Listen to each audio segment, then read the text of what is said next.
Bismillahirrahmanirrahim. Assalamualaikum warahmatullahi wabarakatuh.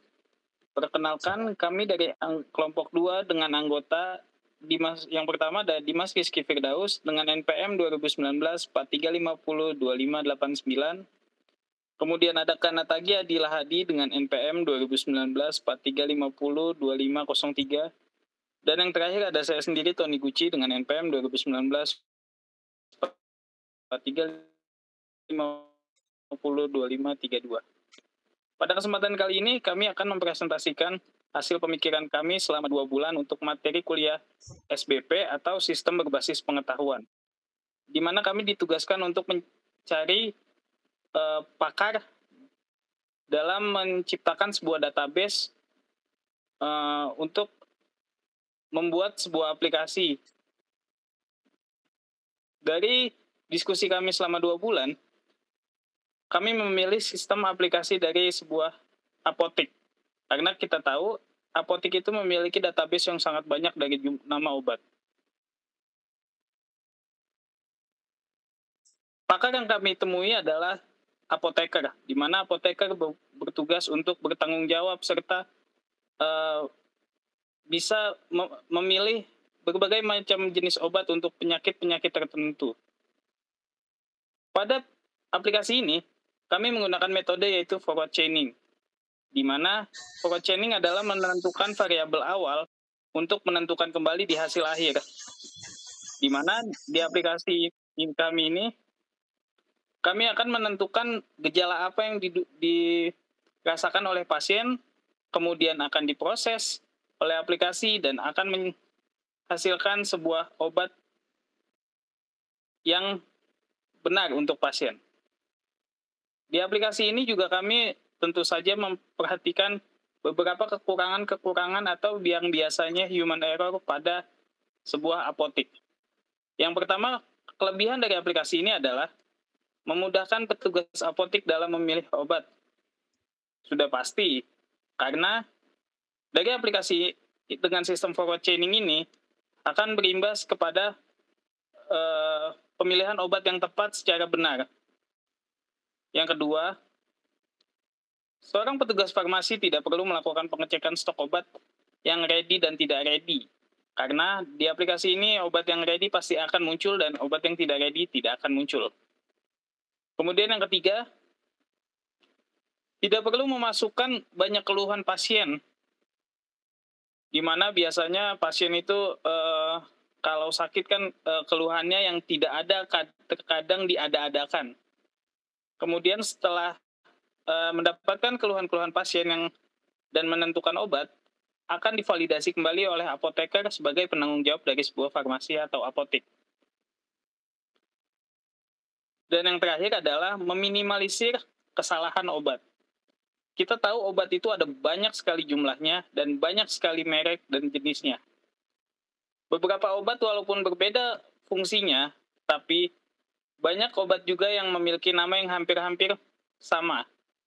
Maka dari itu, kami membuat aplikasi yang bernama Apoteking, yang dimana aplikasi ini akan dijelaskan oleh teman saya, yaitu ada Kanatagi Adila Hadi dan Dimas Rizky Firdaus. Untuk Kanatagi, waktu dan tempat saya persilahkan. Ya, baik. Assalamualaikum warahmatullahi wabarakatuh. Saya Kanatagi Aldila Hadi. Di sini akan menjelaskan tentang halaman login pada aplikasi yang kami buat. Nah, di halaman login ini, jika user, yang dimana usernya ini adalah tenaga farmasi ya. Jika sudah memiliki account, tinggal memasukkan email dan password di halaman login ini. Nah, jika usernya belum memiliki account, maka diarahkan untuk ke halaman create an account untuk mendaftar akunnya. Silakan diklik ya. Nah, di halaman create account ini user menuliskan nama panjangnya, email, serta password untuk loginnya. Jika sudah, klik register untuk mendaftar. Nah, setelah terdaftar, maka email dan password yang tadi didaftarkan bisa digunakan untuk login ke aplikasi yang kami buat ini. Ya, tinggal dimasukkan email dan passwordnya. Nah, beginilah tampilan dashboardnya dari aplikasi yang kami buat. Untuk selanjutnya akan dijelaskan oleh Mas Dimas. Waktu dan tempat dipersilakan. Ya, terima kasih atas waktunya. Oke, setelah bisa login ke aplikasi ini, yang pertama muncul adalah halaman dashboard atau halaman pemeriksaan. Selain itu, ada halaman daftar obat dan halaman logout. Jadi karena konsep aplikasi kami ini adalah untuk membantu dari tenaga farmasi menentukan obat apa yang akan diberikan kepada pasien berdasarkan dari gejala yang diberitahukan oleh pasien itu sendiri. Jadi selain pemeriksaan, kami juga ada menu daftar obat. Daftar obat di sini memuat obat apa saja yang siap atau ready stock di toko farmasi terkait.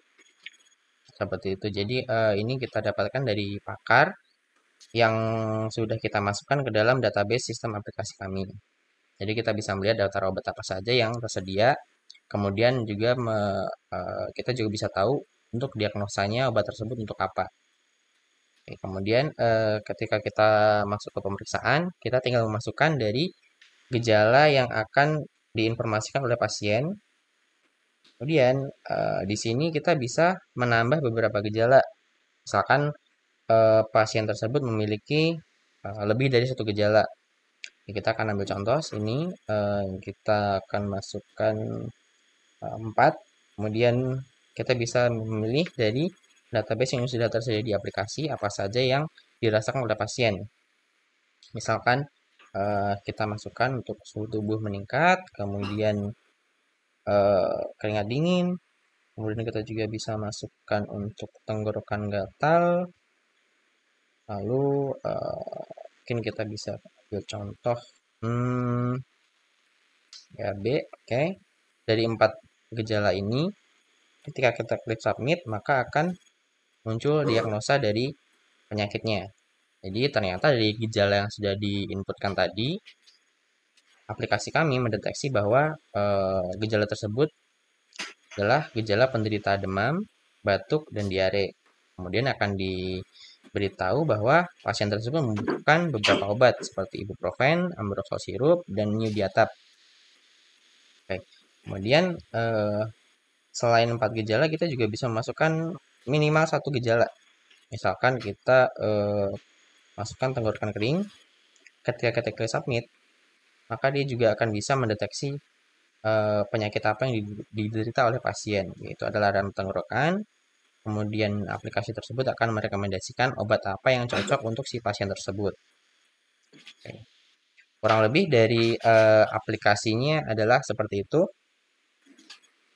Oke, kemudian kita logout dan saya kembalikan lagi ke tempat. Saya persilahkan kepada Mas Tony.